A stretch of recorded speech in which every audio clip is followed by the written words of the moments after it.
What's going on, people? Welcome to Filmy Thoughts, and I have a story to tell you. I'm going to paint a picture, I'm going to set a scene, okay? Let's go back to mid-December. I was sitting at my desk, minding my business, getting my to-do list done.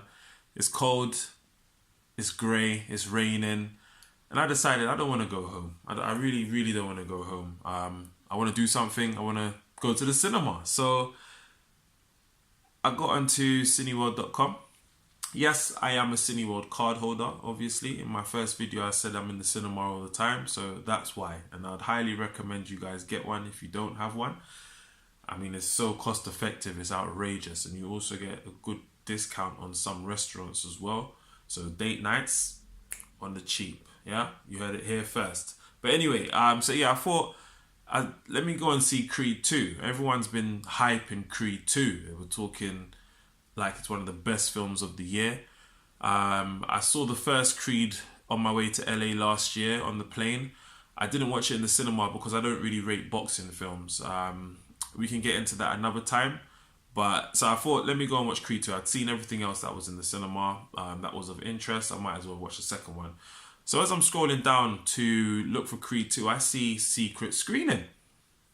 And I started thinking, I was, okay, secret screening. I've never done that before. And I thought, I want to do something different. I was in the mood to do something different. Plus, I knew that Aquaman was coming out next week. So I really got to thinking, I thought, this could be Aquaman. It could also be a horror film. It could also be a Hindi film. It could be a Tamil film. Bollywood, a love rom-com. It could be absolutely anything.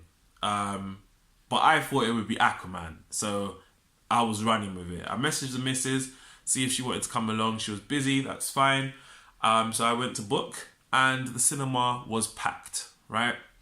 Which made me think more, yes, this is Aquaman. It has to be. Everyone's thinking the same thing. That's why it's so packed. I managed to find a seat in between two people.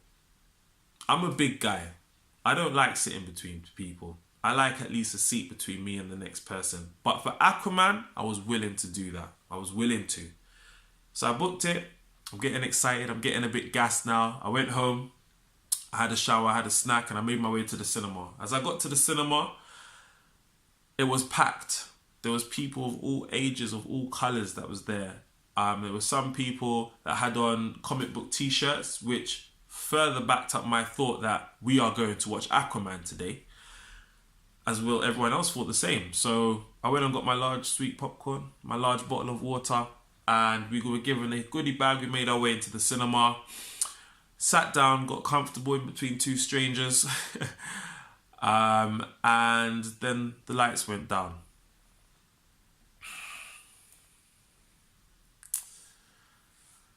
It wasn't Aquaman.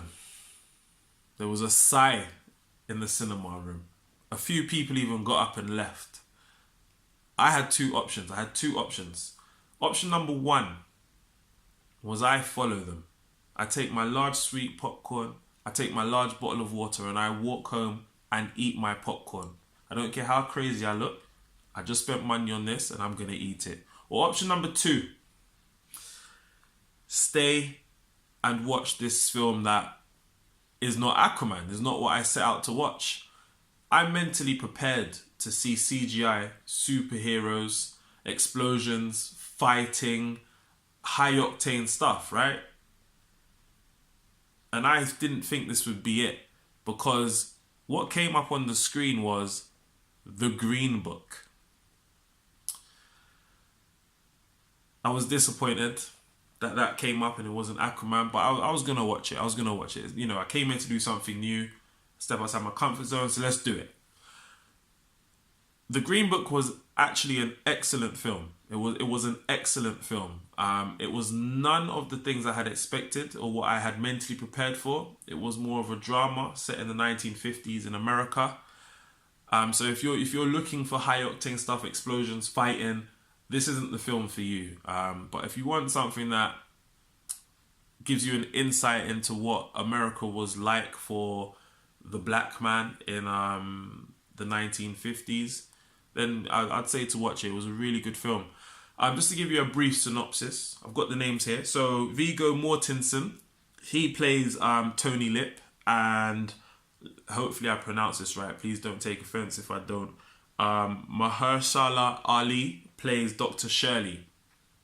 So Tony is an Italian Caucasian. He lives in the city and he's trying to provide for his family. He's in between jobs and he goes for a job interview. Let me just interject, sorry. He doesn't particularly like black people, as most white people don't in the 1950s in America. But he goes to a job interview. He doesn't know that it's for a black person, but he finds out it's for a black person, and that is Dr. Shirley. He's under the assumption that Dr. Shirley is actually a doctor, but he actually isn't. He's just a highly intelligent, intellectual musician. And Dr. Shirley decides that he is going to travel the deep south, your Alabamas, your Mississippis, your Kentuckys. And he needs someone to be his driver to make sure he gets to every single venue on time and in one piece. And that is where Tony Lip comes in.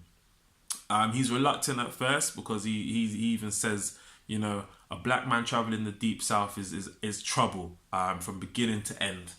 And he's reluctant, but the money is just too damn good. It's too good. So he accepts the job. And they basically go on a journey of discovery. Tony, all his prejudices and his racist thoughts towards black people seem to disappear, and they become the best of friends throughout this film. Dr. Shirley is also on his own journey, which is really good to see because he needs to figure out where he fits in this world.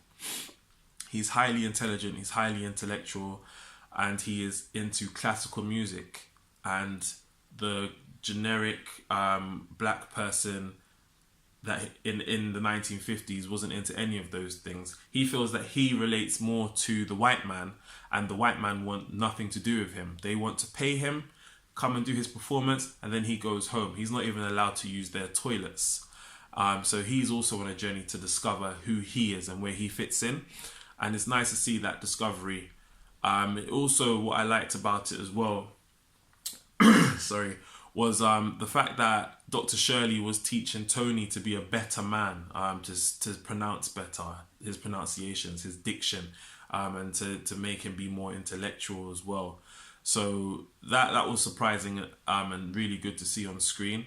I would give it 4.5 out of 5, a very strong 4.5 out of 5. It was a really, really good film. I would have given it a 5 if there was some fighting and some explosions, but there wasn't. So 4.5. I'm definitely giving it. But I did obviously get around to seeing Aquaman. Excellent film. Definitely in the top 5 of the best DC films that has been released in recent years, for sure. But I also want to give a shout out to the marketing team over at Universal. I believe it was Universal, the Green Book's from, because I think the marketing plan of doing the secret screening was amazing, because word of mouth is the most powerful marketing tool. And it's something that I've been running around with my friends and saying, when this comes out, you need to watch it. I didn't know that it hadn't been released yet, but I found out, I saw an advert on TV the other day saying that it's coming out at the end of January, and that's why I've made this video, to spread the word and say to go and watch it, because it is a really, really good film. Also, just to touch on one last thing, so the Green Book is actually a real thing, which I found out afterwards. Done my own little research on it, and it's basically a book that was given to black Americans when they wanted to travel the South, and this book told them every single hotel, restaurant, shop that they were allowed to go to in order to not get into trouble, really, to stay safe. And that was surprising, because I didn't even know such a thing existed. So yeah, it's based on a true story as well. So if you like your true stories, I would say to watch this. I know my other half does. So we're probably going to watch it again when it is released, because I think it's an excellent film, really good film. There were some bits that had my blood boiling with the racist activities. I'm not going to spoil it for you guys, but definitely go and watch it. That's it from me, guys. I'll see you on the next video. Take care.